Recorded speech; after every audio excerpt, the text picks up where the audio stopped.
नमस्ते। थर्ड आई में आपका स्वागत है। आज मैं एक बात थोड़ा पुरानी कहावत से शुरू करूंगा, जिसमें कहा जाता है वृंदावन में रहना है तो राधे राधे कहना है।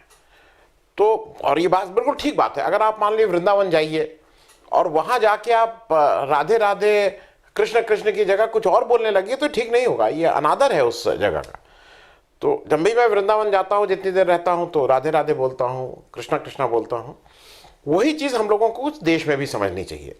और कुछ लोगों का जिनको लगता है कि देश में बहुत कुछ गड़बड़ हो रहा है, मेरा ये जो मैं आज वीडियो बना रहा हूँ, मैं आज 12 चीज़ें आपके सामने रख रहा हूँ जिसमें कितना ज़्यादा काम हमारे प्रधानमंत्री जी कर रहे हैं, किस तरह से वो देश को आगे बढ़ा रहे हैं, उस पर आपसे चर्चा कर रहा हूँ। अब उसमें कुछ लोगों के अलग व्यू हो सकते हैं। हालांकि उसको शुरू करने से पहले एक आज इंपॉर्टेंट खबर आई है और वही चीज़ दर्शाती है कि कितनी दूरदृष्टता है हमारे प्रधानमंत्री में। मतलब जो दूर नज़र चीज़ों को, कितने कॉम्प्रहेंशन, कितने चीज़ें देख लेते हैं, वो देख ली। 26 मार्च को बांग्लादेश का 50 साल पूरे हो रहे हैं उनके स्वाधीनता को। 26 मार्च को उन्होंने टेक्निकली 26 मार्च 1971 में उन्होंने अपने को स्वतंत्र डिक्लेयर कर दिया था। एक्चुअल होते होते दिसंबर हो गया था, लेकिन वो स्वाधीनता दिवस अपना उस दिन मनाते हैं। हमारे मोदी जी उसमें जा रहे हैं। अब उसमें जाने का आप जरा दृष्टि देखिए। पहली दृष्टि कि भाई 15 नवंबर 2019 को आखिरी बार आप ब्राजील गए थे देश के बाहर। एक साल देश में इतनी समस्याएं थी, हमारे प्रधानमंत्री ने देश के बाहर कदम नहीं रखा। मतलब बाकी कोई गैर जिम्मेदार आदमी होता तो इधर उधर घूमता रहता। नवंबर 2019 से हमारे प्रधानमंत्री कहीं नहीं गए हैं। हालांकि उससे पहले मई 2014 से नवंबर 2019 तक ये प्राइम मिनिस्टर साइट्स है, वो मैं साथ में लगा दे रहा हूं। ये 59 जगह, 67 महीने में 59 जगह गए। अब इनके ऊपर बिना बात के आक्षेप लगाया जाता है कि ये बहुत घूमते हैं बाहर। अच्छा, उसके साथ खर्चा भी लगा हुआ है, किस जगह कहां कितना। तो आखिरी बार ब्राजील गए थे और मात्र 20 करोड़ रुपया खर्च किए थे, मात्र 20 करोड़।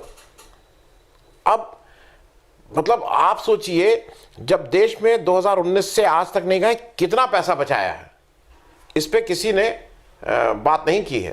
तो मुझे ऐसा लगता है कि 2019 में प्रधानमंत्री के बाहर न जाने का कारण, एक जैसे होता है ना कि थोड़ा इस समय दिक्कत में है देश, तो थोड़ा आप रोक के चलिए, खर्चा करके कम करके चलिए। हम सब लोग आज की तारीख में मुश्किल में है थोड़ा, तो खर्चा कम कर रहे हैं। तो इसीलिए देश को इन्होंने एक राह दिखाई, बाहर भी नहीं गए और वो। लेकिन अब इस बीच क्या हुआ कि ये एक जहाज आ गया, बोइंग 777-777। ऑर्डर तो पहले दे दिया गया था, उसका नाम हो गया एयर इंडिया 1। जैसे वो एयरफोर्स 1 है अमेरिका में, वो हमारे प्रधानमंत्री जी के लिए है एयर इंडिया 1।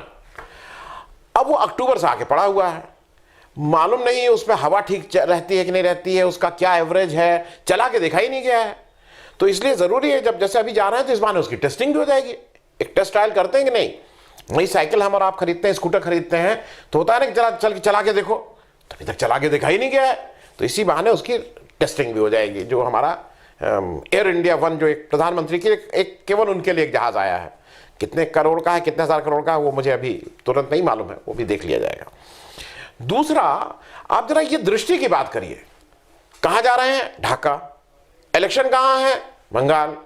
बंगाल ढाका में कितनी दूरी? आदमी गाड़ी से आए जाए, लोग स्कूटर से आए जाएं, कार से आए जाएं। तो अच्छा, वहां इलेक्शन कब से शुरू है? 27 मार्च। कब तक चलेगा? मतलब पहली वोटिंग 27 मार्च, कब तक वोटिंग होगी? 2 मई। तो एक पंथ कई काज। मतलब अगर भाजपा के वो नेता हैं तो इस बहाने बंगाल जाएं, आते जाते बंगाल को भी छू लेंगे। नहीं भी छुएंगे तो अगर उधर से वो गुजर रहे हैं तो अपने आप ही वो एक लोगों में उत्साह बढ़ जाएगा पार्टी में। तो ये मेरी उनकी, जो मैं आपसे बता रहा था, उनकी मितव्ययता है, कैसे वो पैसे को बचाना जानते हैं। और अगर उस तरफ से गुजर रहे हैं, बंगाल में जाने से एक जो बंगाल का जनरल जनमानस है वो भी प्रभावित होगा। तो एक पंथ दो काज हो रहे हैं। अब मैं आपको वो 12 चीजें बता रहा हूं जिसकी वजह से मुझे ऐसा लगता है कि इनको थोड़ा, he is not getting a fair treatment. लोग इनके बारे में वो अफवाह उड़ा रहे हैं। सबसे पहली बात, कल ही की बात कर लें। कल एक तो क्या है, अमेरिका सबका डेमोक्रेसी, लोकतंत्र के पहरेदार बन गए हैं। अमेरिका हर सारी चीज में अमेरिका। खैर, वहां का एक फ्रीडम हाउस नाम की एक संस्था है वॉशिंगटन में, उसने कल या परसों, एक दो दिन पहले एक रिपोर्ट जारी की जिसके अनुसार अब हिंदुस्तान फ्री कंट्री नहीं रह गया है डेमोक्रेसी के लिहाज से, अब वो पार्टली फ्री कंट्री है। अच्छा, अब इसका वो समझ लें, स्कोर हमारा पिछले साल हम खड़े हुए थे 67 पे, अब हम गिर के आ गए हैं 71 पे। हमारी रैंक पहले थी 83, अब हम हो गए 88। ये 211 देश हैं इसमें। अच्छा, ऊपर वो फिनलैंड, नॉर्वे, इनका कोई मतलब नहीं है, उन सब ऊपर वाले देशों का क्या, छोटे छोटे देश हैं। नीचे सबसे तिब्बत है। अब तिब्बत तो चीन के साथ ऐसे ही बेचारा परेशान है। तो इन दोनों के बीच में इस संस्था का कहना है कि दुनिया के इस समय केवल 20% दुनिया के ऐसे लोग हैं जो फ्री कंट्री में रह रहे हैं, मतलब जहां उनको बात करने की आज़ादी, वो 25 पैरामीटर उन्होंने दिए हैं, जुडिशरी, मीडिया, तरह तरह के हैं, तो वो केवल 20% लोग फ्री उसमें रह रहे हैं। बाकी 80% के जिस देश में रह रहे हैं वहां इस तरह की फ्रीडम नहीं है। अच्छा, अब आप एक चीज बताइए, आप अगर कष्ट में हो, आप दुख में, गांधी जी क्या कहते थे, अंत्योदय। हम और आप क्या कहते हैं, अरे भाई जहां कष्ट है हम 80% के साथ रहेंगे कि हम 20% के साथ रहेंगे। किसी को भी 80% के साथ रहना चाहिए। दुनिया अपना कुछ कहे, अरे वो 20% फ्री हैं, लेकिन हम तो जहां पार्टली फ्री हैं हम उसमें रहना चाहेंगे, उस ग्रुप में रहना ठीक है भाई। तो पहली चीज हो गई फ्रीडम वाले पे एक जो गलत फहमी फैलाई जा रही है, हम मेजॉरिटी के साथ हैं, हम लोकतांत्रिक देश हैं, जहां मेजॉरिटी रहेगी वहां हम रहेंगे। तो अगर फ्री कंट्री कुछ 20% लोगों को फ्रीडम है, लेकिन हम जहां फ्रीडम नहीं है हमारे 80% है, पहला। दूसरा एक दिशा रवि का केस है। दिशा रवि वाले में, ये पॉइंट नंबर 2 मैं बोल रहा हूं, दिशा रवि वाले में कितनी अफवाहें फैलाई गई। अच्छा, एक चीज बताइए, 21 साल के बच्चे जो होते हैं, हमारे और आपके घर में भी बच्चे हैं, हम भी कभी 21 साल के थे, हमारे माँ बाप हमसे क्या कहते थे, पढ़ो और नौकरी खोजो। 21 साल में आपको ये सब यहां वहां इधर उधर टूल किट और क्या क्या करने की क्या जरूरत थी। अच्छा, आपके कोई इन्वायरमेंट करने से क्या इन्वायरमेंट रुक जाएगा, पराली जलाना बंद कर देंगे? अरे पढ़ाई में ध्यान लगाओ। जो हमारे घर में होता था भाई, हम लोगों को हिम्मत ही नहीं थी कि हम 20-21 साल में ये टूल किट, और अच्छा उस समय व्हाट्सएप नहीं था, इस तरह की हरकत करें। मेरे बड़े भाई ये सब करते थे हरकत, वो नेतागिरी करते थे, जेल फेल जाते थे, तो उनको बहुत तो ये होता था कि ये देखो ये क्या कर रहा है। घर वाले नहीं कहते थे, लेकिन जो समाज था वो तो कहता ही था कि ये कौन सा एक काम है, नेतागिरी कौन सा काम है। तो कोई अच्छा काम नहीं कर रहे थे। तो दिशा रवि को भी कुछ दिन जेल में रखा गया है, बाहर कर दिया गया। अब उनको लगता है कि दिशा रवि का को इसमें मतलब थोड़ा आना चाहिए, भाई ये उम्र आपकी ये सब करने की नहीं है। उसके बाद भाई कोरोना तो एक लैंडमार्क चीज है, मतलब जैसे इतिहास में हम लोग 1947 में आज़ादी की, गांधी जी ने नॉन वायलेंस के थ्रू, ये सब गुजराती के थे, उन्हीं से इंस्पिरेशन लेके हमारे मोदी जी, इन्हें बहुत सी इंस्पिरेशन है गुजरात के होने के कारण। अब आप ये बताइए, दुनिया जब रो रही है कोरोना से, अमेरिका तो अभी भी उसकी हालत खराब है, हमें लोकतंत्र की शिक्षा देता है। हमने कोरोना को कैसे ठीक कर लिया? हमारे प्रधानमंत्री ने कहा ताली बजाओ, थाली बजाओ, दिया जलाओ। हमने ठीक कर लिया कि नहीं कर लिया? लोग हंसने लगे। और ये सब वैज्ञानिक आधार है। जो प्राचीन भारत है उसमें ध्वनि विज्ञान, उसमें ये जो ताली बजाने से किस तरह की तरंगें निकलती हैं, ये पता है ही नहीं इन लोगों को। हमारे जो पुराने प्राचीन ऋषि मुनि थे उनको ये सब पता था। हमने उसी को आत्मसात किया और फिर हमने थाली बजाई, ताली बजाई, उससे हमने कोरोना को दूर। अब दुनिया कुछ हंसती रहे, कोरोना तो भाग गया ना हिंदुस्तान से। दुनिया के सबसे बड़े देश होने, मतलब चाइना के बाद 2 नंबर के देश होने के बाद भी हमारे यहाँ सब कुछ अमन चैन है। लोग बाहर खूब घूम रहे हैं, ये नकाब मतलब मास्क लगा रहे हैं, नहीं लगा रहे हैं, चैन से हैं। तो ये भी एक उनके ऊपर बिना बात के लोगों ने एक आरोप लगाया था कि दिया जलाने से कुछ होता है, हुआ। अब दुनिया कुछ कहती रहे। अब हम बात कर लें जरा चौथी बात, क्योंकि उसमें भी लेके पिछले 3, 4, 5, 6 महीने से बड़ा आफत मची हुई है, किसान आंदोलन। अब भाई किसान आंदोलन में 3 बिल हैं, सरकार ने बिल पास कर दिए हैं। और जब सरकार ये कह रही है कि वो किसानों के हित में है, तो हित में है। आप बताएंगे कि किसके हित में है? 3 तलाक मोदी जी को नहीं पता था कि कितना मुस्लिम महिलाओं को उससे फायदा हुआ। मतलब जो उनको तुरंत तलाक तलाक तलाक फोन पे लोग करके तलाक तलाक कर दे रहे थे, आज किसी की हिम्मत है तलाक करने की?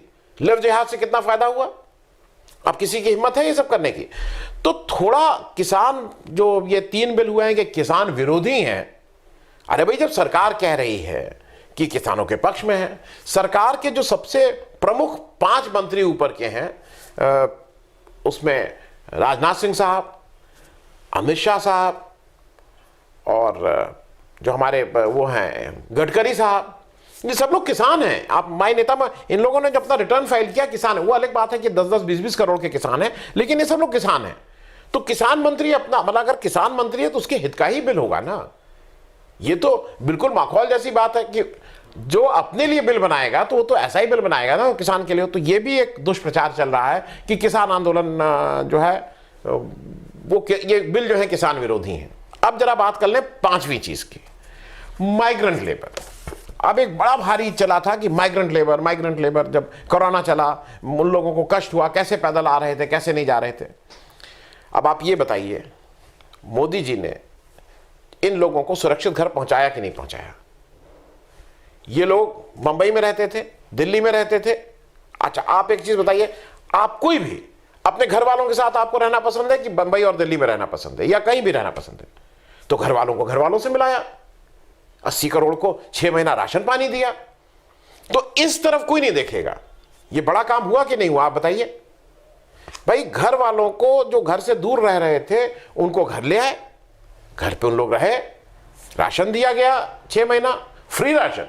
ऐसा कहीं होता है? मजे में खाओ पियो मौज करो, ऐसा हुआ। और तो और जो विदेश में थे उनको भी ले आया गया, किसी ने ऐसा किया। तो एक तरह से आप अगर उसको इस दृष्टि से देखें तो आपको लगेगा तो बहुत बड़ा काम हुआ। और तो और रेलवे में एक काम और हुआ। रेलवे की IRCTC एक संस्था है, वो बहुत से आजकल फिर उसे चला रही है कि Maharaja on wheel, palace on wheel, ये यात्रा, वो बहुत यात्राएं कराती है और वो बड़ी महंगी यात्राएं होती हैं। आप कोई भी यात्रा देखिए, कोई 30,000 की, कोई 40,000 की, मतलब भारत भ्रमण कराती है।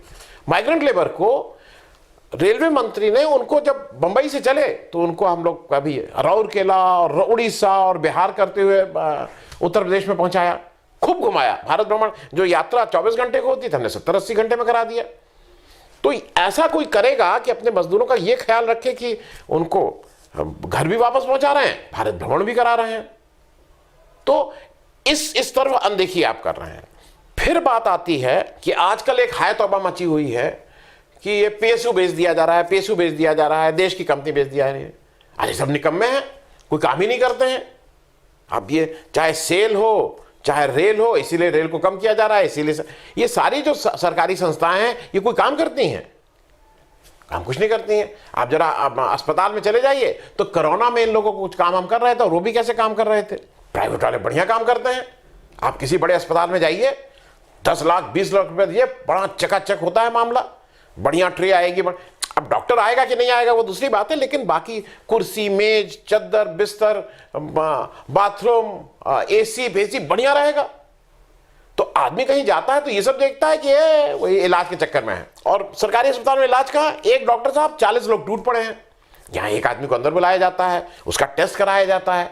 इतना डिटेल कोई सरकारी डॉक्टर करता है?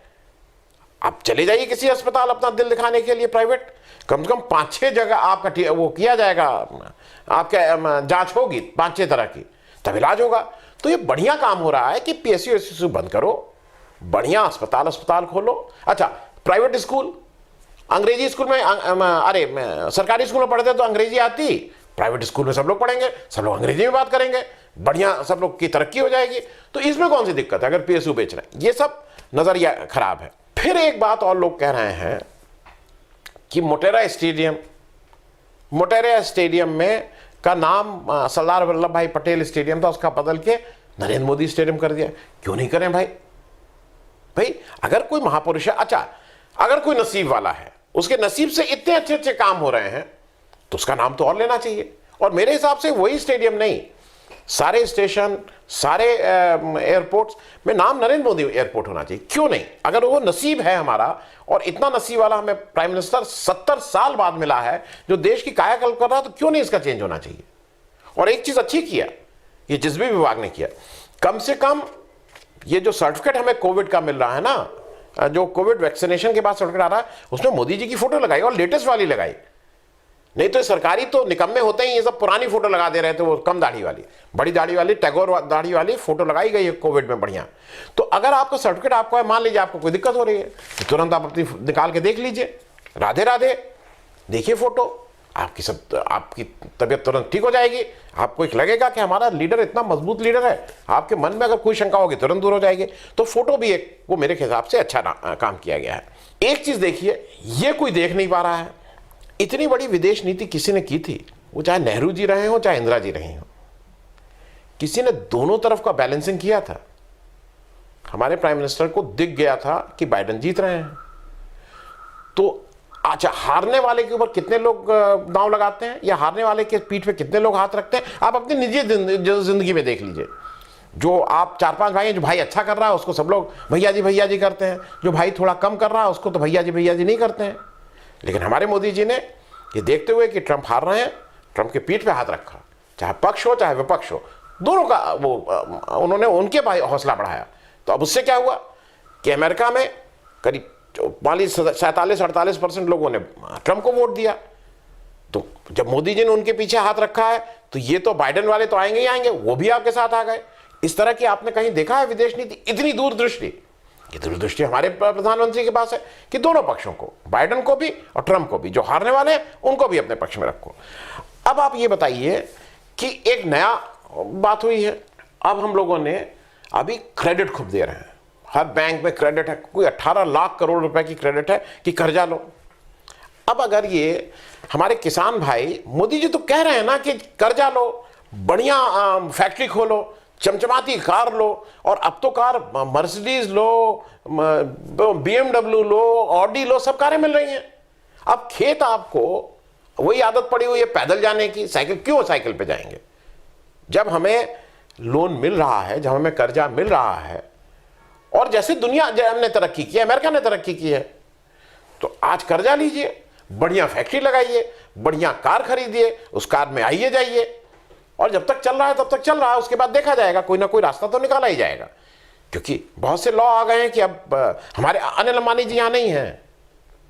अनिल अंबानी जी इसी देश में उन्होंने जाके क्या किया, इंग्लैंड में कहा मेरा दिवाला निकल गया, लेकिन यहां तो बड़े आदमी है ना, हमारे और आप जैसे तो नहीं है ना, तो कुछ उनसे सीखिए आप। तो ये कितना क्रेडिट दी जा रही है। अब आप एक चीज और देखिए, पेट्रोल को लेके सब आदमी पीछे लग गए हैं कि पेट्रोल के दाम इतने ज्यादा, पेट्रोल के दाम इतने ज्यादा। आप कोई टीवी खोल लीजिए और ये बिल्कुल ठीक बात है, महंगाई के कितने फायदे हैं ये तो किसी ने सोचा नहीं था। असल में छोटी सोच वाले ना, दकियानूसी सोच वाले, महंगाई कम करो, महंगाई कम करो। महंगाई के फायदे कितने हैं ये आप कोई भी टीवी खोल लीजिए, आपको पता लग जाएगा। मुझे अभी बताया गया और मैं उससे कन्विंस हूं। मुझे समझाया कि पेट्रोल अगर 100 है तो आप अपनी कार कम करना, यूज करना कम कर देंगे, तो अभी पेट्रोल को थोड़ा और बढ़ाया जाएगा तो आप और कम करेंगे, फिर आप बैटरी वाली कार ले लेंगे। तो बैटरी वाली कार ले लेंगे तो प्रदूषण कम हो जाएगा, प्रदूषण कम हो जाएगा तो फिर आपके किसान और हमारे आपके बच्चे आसानी से सांस ले सकेंगे। तो अब मान लीजिए पेट्रोल का दाम आप धीरे धीरे इसको 150 या 200 कर दीजिए, तो झक मार के आपको पेट्रोल और डीजल की कार घर में रखनी होगी। या तो घर में बैठिए या साइकिल चलाइए या बैटरी की कार लीजिए। इस तरफ कोई नहीं देख रहा है, सिर्फ क्रिटिसाइज करना, सिर्फ उनकी आलोचना करना। और 11वां और 12वां दो चीजें बाकी रह गई हैं। पहले मैं 11वां कर दूं। भाई देखिए, न्यायपालिका जो हमारी रंजन गोगोई साहब थे, किसी ने पूछा, एक रंगनाथ मिश्रा को कहते हैं, वो उनको कांग्रेस पार्टी ने क्या किया, उनसे कहा पहले हमारी पार्टी ज्वाइन करो, फिर पार्टी ज्वाइन करके 6-7 साल पार्टी में काम करो, फिर 6-7 साल बाद इलेक्शन लड़ो राज्यसभा का, तब जीत के उनको कहीं राज्यसभा आने दिया। नहीं, अगर इतना किसी के पास एक्सपीरियंस है, रंजन गोगोई साहब जैसा CGI रहे हैं देश के, भाई बढ़िया जजमेंट दिया राम जन्मभूमि वाला मंदिर, जो इतने दिनों के हम हिंदू हैं, मैं जाऊंगा जब मंदिर होगा तो प्रणाम करूंगा, मेरे दोस्त मित्रों से सब लोग पैसा दे रहे हैं उसमें, तो मंदिर निर्माण है और पैसा 1000 करोड़ मांगा गया था, 2100 करोड़ आ गया है किसी में हिम्मत, है किसी में इतनी वो? तो रंजन गोगोई साहब ने इतने बढ़िया ऑर्डर दिए। कोई और होता तो उनको इग्नोर करता ना। अकेला हमारा देश है, हमारा प्रधानमंत्री है कि जिन्होंने रंजन गोगोई साहब को इस ऑर्डर देने के 2-4 महीने के बाद ही राज्यसभा ले आए। अब उनकी नॉलेज, उनके एक्सपीरियंस, उनका जो भी है उसका यूज करेंगे, देश को बताएंगे कि आगे कैसे और तरक्की होनी चाहिए, इस तरह के और निर्णय कैसे होने चाहिए। और अंतिम बात, एक बात लोग बार बार कह रहे हैं, वो बात कर रहे हैं चीन की। अच्छा, अब आप ये बताइए चीन जो अभी बात हो रही थी कि चीन हम लाल लाल आंख दिखाएंगे और क्या करेंगे, लोग बहुत क्रिटिसाइज कर रहे हैं कि वो चीन का नाम नहीं ले रहे हैं हमारे प्रधानमंत्री जी। आप एक चीज ये बताइए, इधर कुछ भी कहे, व्यापार तो हमारा बढ़ गया ना, हमारा और चीन का व्यापार तो बढ़ गया ना, तो इससे ठीक है आम क्या, आम गुठलियों के दाम। एक तरफ झगड़ा पकड़ा भी दिखाते रहो, कुछ लोग अपना कह रहे हैं, लेकिन व्यापार बढ़ा लो। ये किसी ने सोचा था कभी? 1962 में चीन ने जब हमारे ऊपर आक्रमण किया तो हमने अपने एम्बेसडर सब बुला लिए कि नहीं नहीं एम्बेसडर आप हमारा उनसे कोई वो नहीं रहेगा। ये दकियानूसी सोच। आज की तारीख में झगड़ा आगड़ा होता रहा, मुंह जवानी हम लोग कुछ करते रहे, लेकिन हर व्यापार बढ़ाते रहो। तो ये होती है सोच। और इसको समाप्त करने से पहले वही, वृंदावन में रहना है तो राधे राधे कहना है। Thank you so much. अगर आपको दी पब्लिक के कार्यक्रम पसंद आते हैं तो इन्हें लाइक करें। अगर आप इस वीडियो को YouTube पर देख रहे हैं तो चैनल को सब्सक्राइब करें, और अगर आप इसे Facebook पर देख रहे हैं तो दी पब्लिक के पेज को लाइक करें। अगर आप चाहते हैं कि हम निष्पक्ष पत्रकारिता को जारी रखते हुए आपसे जुड़े मुद्दों पर सवाल उठाते रहें तो हमें सहयोग करें। आपका छोटा से छोटा सहयोग भी इस मुहिम को जारी रखने में हमें ताकत देगा। डोनेट करने के लिए डिटेल्स जो हैं वो डिस्क्रिप्शन बॉक्स में दी गई हैं। धन्यवाद।